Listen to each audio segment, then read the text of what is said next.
Hello viewers, আসসালামু আলাইকুম। আশা করি সকলে ভালো আছেন। তো যেখান থেকে ভিডিওটি দেখছেন সবাইকে জানাই অসংখ্য অসংখ্য ধন্যবাদ। তো আজকে আমি খুবই গুরুত্বপূর্ণ একটি বিষয় নিয়ে আলোচনা করব। কুয়েত আইসা বিপদের সম্মুখীন করে গেছি। তো আপনারা যারা ভাবেন কুয়েত যামু মাসে লাখ টাকা কামামু, এটা ভাই আপনারা সম্পূর্ণ ভুল করতেছেন, যা এখন আমি বুঝতেছি। তো আমার ফার্স্ট অফ অল সব থেকে বেশি ভুল হয়েছে যে আমি বাংলাদেশ থেকে কোম্পানির ব্যাপারে না যাই না শুই না আমি বিদেশ আইছি। এটা আমার জীবনের লেগে সব থেকে বেশি ভুল হইল। তো আপনারা যারা ভুল করতেছেন, এই ভুলটা করতেছেন যে আপনারা কোম্পানির ব্যাপারে না যাই না, আপনারা ভিসা বার হইলে আপনারা আইসা পড়েন, যে ওই কোম্পানির ব্যাপারে খোঁজ খবর নেন না। তো ওই ভুলের মাসুলকে আমি দিতেছি। তো দেখা যাচ্ছে আমি আসছি কুয়েত আসছি 3 বছরের কন্ট্রাক্টে। তো কুয়েত আইসা দেখি আপনার কন্ট্রাক্ট আছে 1 বছর, পুরো 1 বছর গেল। তো 6 মাস বইসা ছিলাম। কোম্পানি 6 মাস কোনো ডিউটি দেয় নাই, খাবারের খরচ দেয় নাই, এমনি বাহিরে কাজ টাজ কইরা টুকটাক কিয়া কইরা খরচ মরচ চলছে। বাড়ি তো টাকা দিতে পারি নাই 6 মাস, টুকটাক চলছি।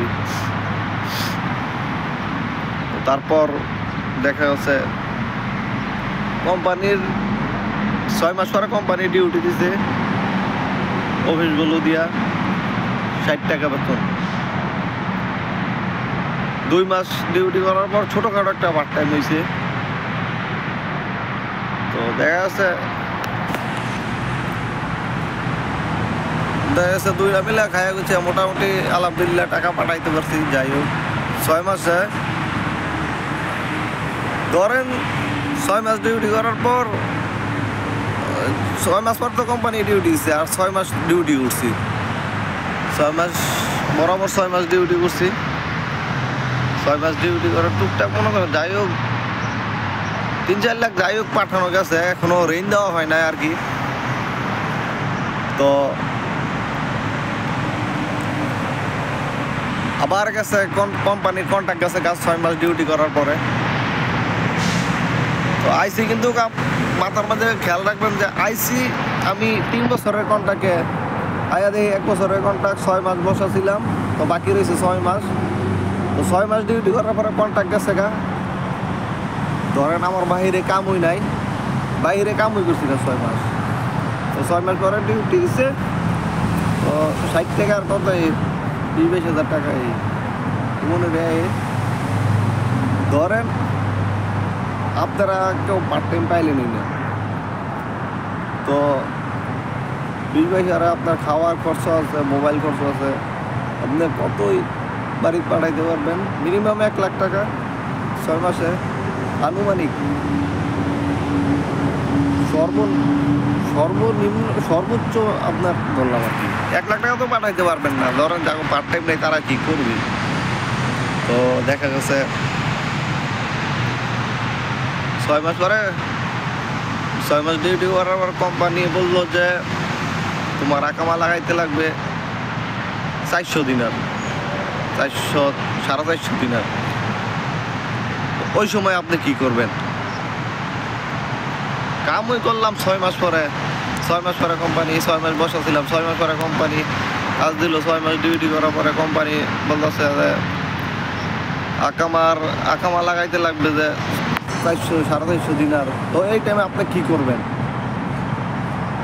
তো ভাবেন এই টাইমে আপনি কি করবেন? আপনারা না ভাই আপনারা কুয়েত আইসা পারেন, এইটা হইলে আপনাকে সব থেকে বেশি ভুল। তো আমি 6 মাস ডিউটি করার পরে এখন বলতেছে যে 500 দিনের উপর লাগবে আকামা। প্রথমে 3 মাসের আকামা লাগাইতে হইবে। মানে আমার কোম্পানির লাইসেন্স হইল 2টা। যাই হোক আমার কোম্পানির নাম বলতেছি না। মানে আমি যে কন্ট্রাক্ট আইছি, যে লাইসেন্স আইছি, এই লাইসেন্সে কন্ট্রাক্ট নাই। তো দেখা গেছে মানে 3 মাসের লেগে আর কি একটা আকামা বানাইতে হইবে। 3 মাস পরে আকামা বানাইতে লাগবে 75 দিনের। 3 মাস পরে দেখা যাচ্ছে আবার আকামা লাগাইতে লাগবে হাউল, এটা এই লাইসেন্স থেকে ওই লাইসেন্সে হাউল নিবে, হাউল নিয়ে আকামা লাগাইবে, লাগবে গিয়া 423 দিনার, 24 দিনার, টোটাল 500 দিনারের উপরে হয়ে যায়। তো এই নতুন অবস্থায় আইসে আমি 500 দিনার কই পামু? আপনারাই বলেন যে আপনারা যে কুয়েত আসতে যাচ্ছেন, যে নতুন অবস্থায় আপনাকে যদি 400 দিনার 500 দিনার লাগে থাকে, তো আপনারা কি করবেন? আপনাকে পার্ট টাইম নাই, আপনাকে 70, আপনার কোম্পানি তো 75 টাকা বেতন দিবে, আপনার কোম্পানি একটু যাই হোক না, আপনাকেও পার্ট টাইম নাই, কিছু নাই, আপনারা 500 দিনার কই পাবেন? আমার কথা হলো এটা, আপনারা 500 দিনার কই পাবেন? আপনারা যে না বুঝা কুয়েত আছেন, তো আইসাই পড়ে যান বিপদের মুখী। আমার মতন আমি বিপদের মুখে পড়ছি, আপনারা তো বিপদের মুখে পড়বেন না, এটা কেটা কইব? তো আপনারা তো বিপদের মুখে পড়তে পারেন। তো আপনারা যে ভাবেন কুয়েত যামু মাসে 1 লাখ টাকা, একে 400 দিনার, একদিনারে বাংলার 400 টাকা। তো এই দেখে আপনারা আসেন, আইসা তো বইরা যান বিপদের সম্মুখীন, পরে তো আর দেখার মতন কেউ নাই। ধরেন আপনার কোনো আত্মীয় স্বজন নেই, পরে আপনি কী করবেন? বাড়ি থেকে আবার টাকাই না, আপনাকে আকামা লাগাইতে হইব। দেখা গেছে আপনাকে বাড়ি থেকে 2 লাখ, 500 দিনারে বাংলাদেশের প্রায় 2 লাখ টাকার উপর আসে, 2 লাখ টাকা আইন না আবার আকামা। আপনি 6 মাস পরে ডিউটি পেয়েছেন, 6 মাসে 1 লাখ টাকাও বাইক পাঠাই যাচ্ছেন না, 6 মাস পরে আবার 6 মাস ডিউটি করার পর আবার বাইতে 2 লাখ টাকা আইন আকামা লাগাইবেন, তো কী করবেন? না বুঝতে যে কুয়েত আসেন, এটা হইলে কুয়েত আসার ফল। তো যা আর কি এখন আমি বুক করতেছি, আমার এটাই সব থেকে বড় ভুল হয়েছে যে আমি না যাই না শুনি আমি কুয়েত আইসা বসছি। তো আপনারা সবাই আর কি আমার জন্য দোয়া করবেন যে বিপদ থেকে উদ্ধার হইতে পারি। একটা বিপদের সম্মুখীন হয়ে গেছি আমি, যে বিপদ থেকে উদ্ধার হইতে পারি। তো আপনাদের উদ্দেশ্যে আমার এই জীবনের গল্পটা বলার একটাই উদ্দেশ্য যে আপনারা ভাই না জান না শুনে আপনারা কুয়েত আসবেন না। কুয়েত কি এমন কোনো বিদেশে যাবেন না, না জান না শুনে। আগে শুনবেন, জানবেন, তারপরে আপনারা বিদেশ যাবেন। কুয়েত না, কুয়েত বলতে কোনো শব্দই নেই। আপনারা যেই দেশেই যান না কেন, আমি ডিসাইড করবো যে আপনারা ওই দেশ সম্পর্কে জানবেন, ওই দেশের কী পরিস্থিতি, ওই দেশের পরিস্থিতি বাতি দিলাম। আপনি যেই কোম্পানি যাইতেছেন ওই কোম্পানির মেয়ে আগে খোঁজ খবর নেবেন, যে ওই কোম্পানির কী পরিস্থিতি, কন্ট্যাক্ট আছে কিনা, আমি যেই কন্ট্যাক্টে যাইতেছি ভালোইব কিনা। আপনার দেখা গেছে আপনাকে একটা বুদ্ধি দিতে পারি, আপনার ওই দেশে কোনো লোকই নেই। তো ফার্স্ট অফ অল কী করবেন, আপনি ওই দেশের কিন্তু হেল্পলাইন একটা গ্রুপ থাকে, বাঙালি গ্রুপ থাকে, যা আমাদের কুয়েতেও আছে। তো আপনার যদি আপনি কুয়েত হেল্পলাইন লিখে ফেসবুকের মধ্যে একটা সার্চ করবেন, তো দেখবেন অনেক গ্রুপই আসবে। তো ওই গ্রুপে আপনি পোস্ট করবেন যে এই কোম্পানি কেমন, পরে দেখবেন অনেকেই কমেন্ট করবে। যদি ভালো হয় তো ভালো বলবে, যদি খারাপ হয় তো খারাপ বলবে। কারণ আপনার কোম্পানি আশেপাশে যদি কেউ থেকে থাকে তাহলে ও সব থেকে বেশি ভালো জানবে। তো আপনার দলের লোক, আপনি সৌদি আরব গেলেন, মানে আপনি যে কোনো একটা কোম্পানি যেতেছেন, তো লাগবেন সৌদি আরব প্রবাসী হেল্পলাইন, এটা লিখে চার দেবেন, দেখবেন গ্রুপ আসবে, অনেকগুলো গ্রুপ আসবে। তো ওই গ্রুপে পোস্ট করবেন যে এই কোম্পানি কেমন, এই কোম্পানি চাইলে ভালো হইব কিনা, কোম্পানি ঠিক মতন বেতন দেয় কিনা, এই কোম্পানির কত ঘন্টা ডিউটি, ঠিক মতন গেলে ডিউটি দিব কিনা, না বসায় রাখবো, আপনি ওইসব বিষয় আর কি জানবেন। আমিও ভাই আসার আগে গ্রুপ পাইছি, কিন্তু আমার মাথায় আমি যে এটা ধরছে না যে এই কোম্পানিটা কেমন, এই কোম্পানির গেলে ভালো হইবে কিনা, এইসব নিয়ে একটা পোস্ট করি। তো যারা আমার ভিডিওটি দেখবেন তারা অবশ্যই ভিডিওটি আপনার বন্ধু বান্ধবদের কাছে শেয়ার করে দিবেন, যে আমার ভিডিওটি দেখা অন্য কেউ যাতে বিপদের সম্মুখীন না করে। আমি হইছি সমস্যা নাই, কিন্তু আপনারা যাতে বিপদের সম্মুখীন না হন। তো দেখা গেছে একজনের লেগে আরেকজন উপকৃত হয়, আল্লাহও খুশি হয়। তো আপনারা ভিডিওটি শেয়ার করবেন, যারা বিদেশে আসতে যাচ্ছে আপনারা আপনাদের ফ্যামিলির মাঝে, তো তাদেরকে ভিডিওটা দেখাবেন, তাদের মাঝে আপনি এইসব বিষয়ে শেয়ার করেন। দরকার দেখছেন আপনি বিদেশ আসবেন না, কিন্তু আপনার ফ্যামিলি কেউ না কেউ আসবে। তো ধরেন কুয়েত বাতি দিলাম, কুয়েত আসলো না, সৌদি আরব গেল, কাতার গেল, দুবাই গেল, যে কোনো দেশে যাক না কেন, সব দেশেরই ফেসবুকে একটা হেল্পলাইন নামের একটা গ্রুপ আছে, বাঙালি গ্রুপ। ওই গ্রুপের মধ্যে আপনারা পোস্ট করবেন। তো পোস্ট করে দেখবেন, ওই কোম্পানি সম্পর্কে পোস্ট করবেন। ওই কোম্পানি ভালো হলে দেখবেন যে আমি অমুক কোম্পানিতে আসতে যাচ্ছি, কোম্পানি ভালো না খারাপ, কোম্পানিকে ঠিকমতো ডিউটি দেয়, ঠিকমতো বেতন দেয়, তো কোম্পানির কয় বছরের কন্ট্রাক্ট আছে, আমার বলছে এত বছরের কন্ট্রাক্ট, নতুন কন্ট্রাক্ট আপনার আগে খোঁজ খবর নেবেন দালালের কাছ থেকে। পরে আমার এত বছরের কন্ট্রাক্ট হয়েছে, কত বছরের কন্ট্রাক্ট আছে কি না তা একটু আমাকে জানাবেন, এটা লিখে পোস্ট করে দেবেন, তাহলেই বুঝতে পারবেন ওই দেশের রাজনীতি। তো আশা করি ভাই ভিডিওটি বুঝতে পেরেছেন। তো অনেক বড় বিপদের সম্মুখীন করে গেছি, সবাই দোয়া করবেন। আর কেউ এমন ভুল করবেন না যে কুয়েতে এক দিনারে 400, কুয়েতে এক দিনারে বাংলা 400, যাই ফাঁকুর জমা দিই, সমস্যা নেই। কিন্তু কেউ ভাই এইটা ভাবে না যে ওই পরিস্থিতি কেমন, কি অবস্থা, ওই কোম্পানির কন্ট্রাক্ট আছে কি না, এইসব নিয়ে কেউ না ভাই আপনারা খালি আসার জন্য, কুয়েত আসার জন্য পাগল হয়ে যান। এটা আপনাদের সব থেকে বড় ভুল। তো এই ভুল আশা করি কেউ করবেন না। তো অবশ্যই ভিডিওটা না টেনে দেখবেন। তো আশা করি আমার ভিডিওটার মাঝে অনেক গুরুত্বপূর্ণ জিনিস আছে, গুরুত্বপূর্ণ বিষয় আছে। যদি আপনারা টেনে দেখেন তাহলে আপনারা অনেক গুরুত্বপূর্ণ বিষয় মিস করে যাবেন। তো আমি আজকে যেই কথাগুলো বলছি সবই গুরুত্বপূর্ণ বিষয়, কোনোটা অকার্য না। তো যাই হোক, সবাই সবার জন্য দোয়া করবেন। আর আপনারা সব থেকে বেশি ক্ষতি করে আপন মানুষ, বুঝছেন। আমার কোনো দালালে ভিসা দিচ্ছে না, আমার যাই হোক ভিসা দিচ্ছে আমার চাচতো ভাই।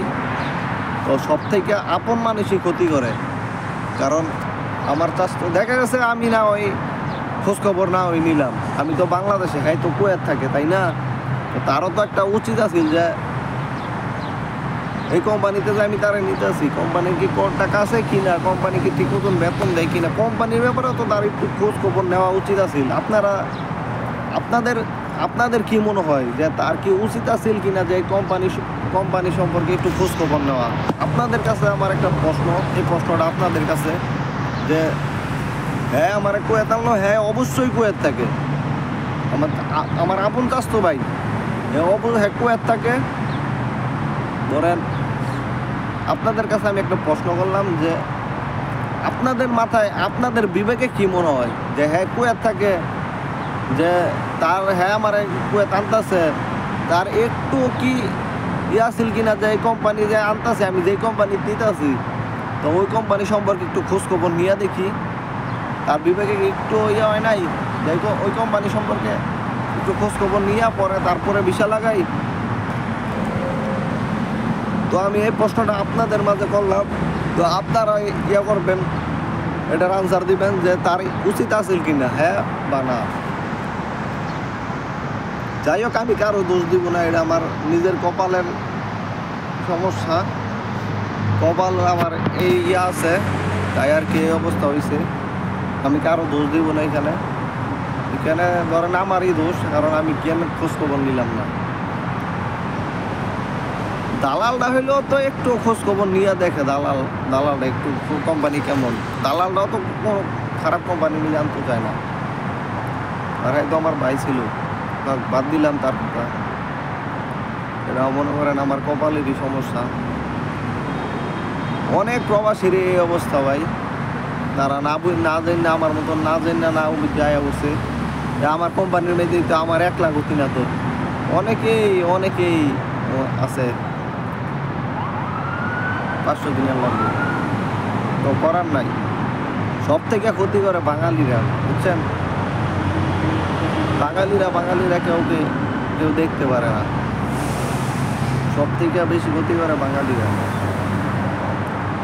তো আমি কুয়েত এম্বাসি দৃষ্টি আকর্ষণ করব।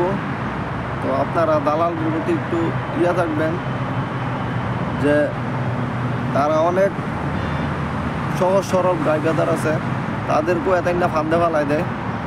তো আপনারা একটু এ বিষয় নিয়ে একটু ভাববেন।